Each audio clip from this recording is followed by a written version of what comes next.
नमस्कार, अस्सलामु अलैकुम। स्वागत है आपका, खैर मकदम है लाइव हिंदुस्तान के वीडियो शो दीन दुनिया में। मैं हूं इमरान खान।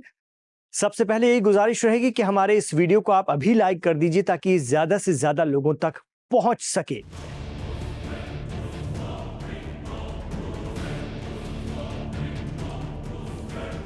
इंटरनेशनल मीडिया ने खुफिया इनपुट के हवाले से यह खबर दी थी कि इसराइल ईरान के न्यूक्लियर या जोहरी ठिकानों पर हमला करने के लिए बेहद उतावला है।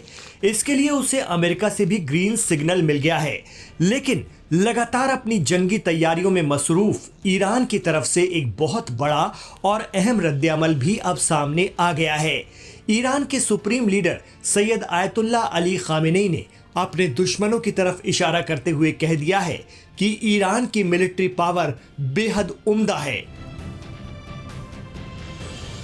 हमारे दोस्त और दुश्मन दोनों इस बात को अच्छी तरह से जानते हैं। ईरान खुद को बेहद महफूज महसूस करता है, लेकिन अब सॉफ्ट वॉरफेयर डिफेंस ज्यादा अहम होता चला है हार्ड वॉरफेयर डिफेंस से।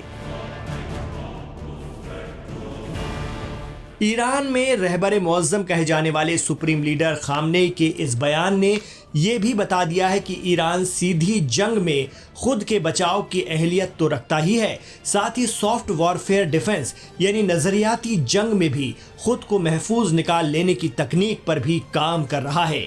जी हाँ, नजरियाती जंग या नरम जंग, जिसके मायने हैं मुल्क की आवाम की राय को बदलने की कोशिश, आवाम के बीच फितना और खलफशार पैदा करने की कोशिश करना, जिससे लोग अपनी ही हुकूमत के खिलाफ आ जाएं या उसके खिलाफ हथियार उठा लें। इल्ज़ाम लगता है कि तुर्की, अमेरिका और इसराइल के जरिए हाल ही में सीरिया में ये कोशिश कामयाब रही थी और बशर अल असद का तख्ता पलट हो गया था। ईरान के supreme leader ayatollah Ali Khamenei ने यहां साफ बता दिया है कि उनके दुश्मनों की ये हरकत ईरान में इसलिए कामयाब नहीं होगी क्योंकि वहां की आवाम अपने मुल्क से बेहद प्यार करती है और कई कोशिशों के बाद भी यहां उस तरह से सत्ता परिवर्तन नहीं कराया जा सकता जैसा मिडिल ईस्ट के दूसरे ममालिक में हो चुका है। आयतुल्ला खामेनेई ने अहमियत बताई है कि आज की दुनिया में जंग कई किस्मों की है। एक फिज़िकल जंग है जो मैदान में होती है, लेकिन उससे ज़्यादा बड़ी जंग होती है जो साइकोलॉजिकल वॉरफेयर होता है, नफ्सियाती और मानसिकता की जंग होती है। अगर दुश्मन के जहनों में आपका दबदबा है, आपका खौफ दुश्मन के जहनों में आ गया, तो आधी जंग वो जीत जाते हैं क्योंकि दुश्मन घबराया हुआ है, डरा हुआ है। इसलिए असल ईमान की जंग ये होती है कि दुश्मन से न डरें बल्कि खुदा से डरें। जब आप खुदा से डरते हैं तो दुश्मन से नहीं डरते हैं, और जब दुश्मन से नहीं डरते हैं तो आधी जंग आप जीत चुके होते हैं। इसीलिए आयतुल्ला खामेनेई ने कहा कि असली जंग आज जो जीतनी है वो साइकोलॉजिकल जंग है। वो जंग है जो इंसान सॉफ्ट वॉर के ज़रिए से लड़ता है, यानी सोशल मीडिया की जंग, मीडिया की जंग। मीडिया में दुश्मन चाहता है वो लोग जो वो लोग जो अहले हक हैं वो कमज़ोर हैं, लेकिन मीडिया में हमें साबित करना है कि अहले हक मजबूत हैं, अहले हक झुकेंगे नहीं।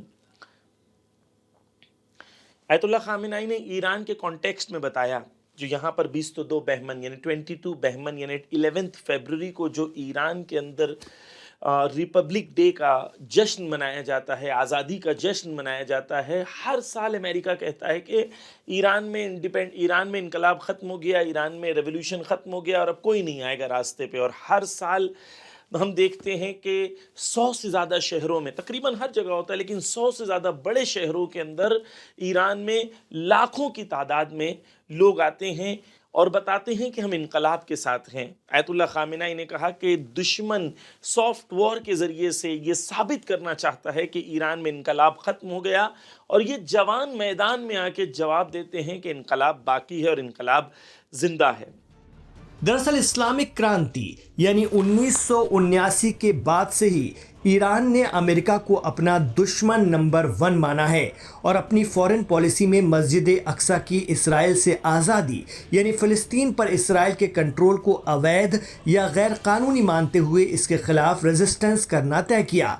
लेकिन इसी दौरान वहां आवाम के बीच ईरानी सरकार और सुप्रीम अथॉरिटी के लिए जज्बा बनाए रखने की मजबूत पहल भी जारी रही।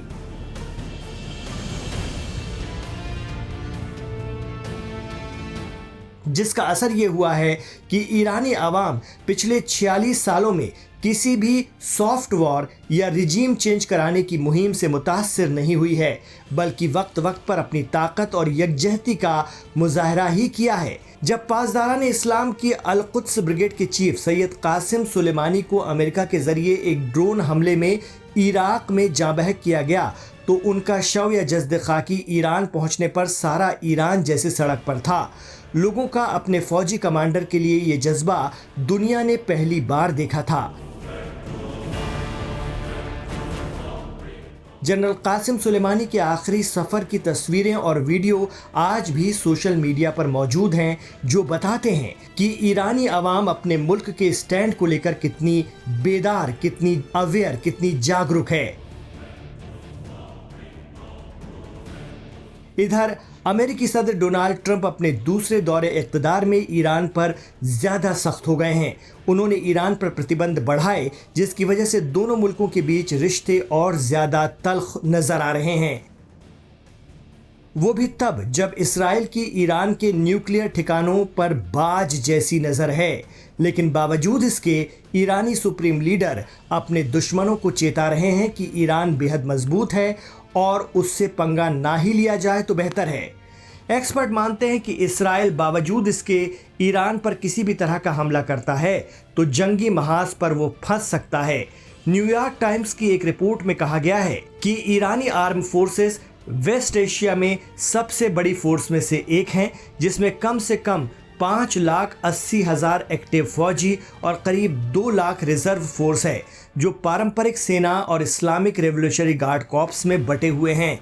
इसकी तुलना इसराइल से करें तो उनके पास सेना, नौसेना और पैरामिलिट्री सब मिलाकर 1,69,500 एक्टिव फौजी हैं। इसके अलावा 4,65,000 इनके रिजर्व सैनिक हैं, जबकि 8,000 नीम फौजी दस्ते हैं।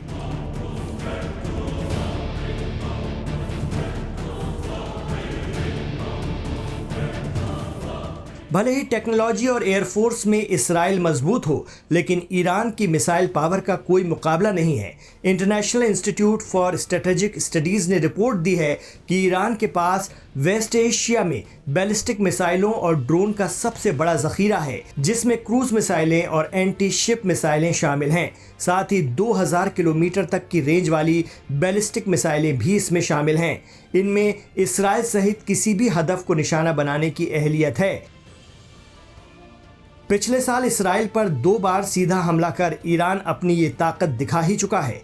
जानकार मानते हैं कि इसराइल और ईरान के दरमियान जमीनी लड़ाई तो मुमकिन नहीं है, जो कुछ भी होगा वो सिर्फ हवा में होगा। ऐसे में एयरफोर्स, मिसाइल और ड्रोन की ताकत ही काम करेगी और ईरान इसमें इसराइल से कम नहीं ठहरता। तो supreme leader Ayatollah Ali Khamenei के मुताबिक ईरान सीधी जंग और सॉफ्ट वॉर दोनों से निपटने में सक्षम है। अगर इसराइल वाकई ईरान पर हमले के लिए आमादा है तो उसका ये दांव कितना चल पाता है और ईरान हिमायती दीगर तंजीमें जो मिडिल ईस्ट में इस वक्त इसराइल को घेरे हुए हैं, वो इसे कितना कामयाब होने देंगी, ये भी एक बड़ा सवाल है। आप क्या सोचते हैं? कमेंट बॉक्स पर हमें ज़रूर बताएं।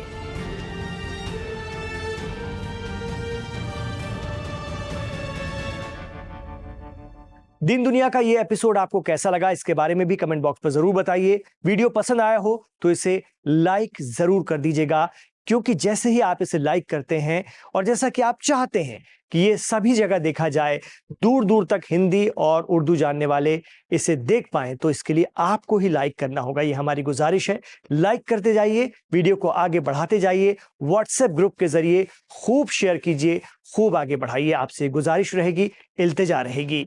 इमरान खान के साथ आप आखिर तक कनेक्ट रहते हैं तो एक गुजारिश और है कि हमारे चैनल लाइव हिंदुस्तान को सब्सक्राइब जरूर कर लीजिए, क्योंकि मिडिल ईस्ट की बेहतरीन, सटीक और बेहतर आकलन के साथ, विश्लेषण के साथ, जैसा कि आप खुद अपने कमेंट्स में बताते हैं, खबरें आपको इसी प्लेटफॉर्म पर मिलती हैं। हमारे चैनल लाइव हिंदुस्तान को सब्सक्राइब जरूर कीजिए। बहुत शुक्रिया। अपना ख्याल रखिएगा और अपनी दुआओं में हमें याद जरूर रखिएगा।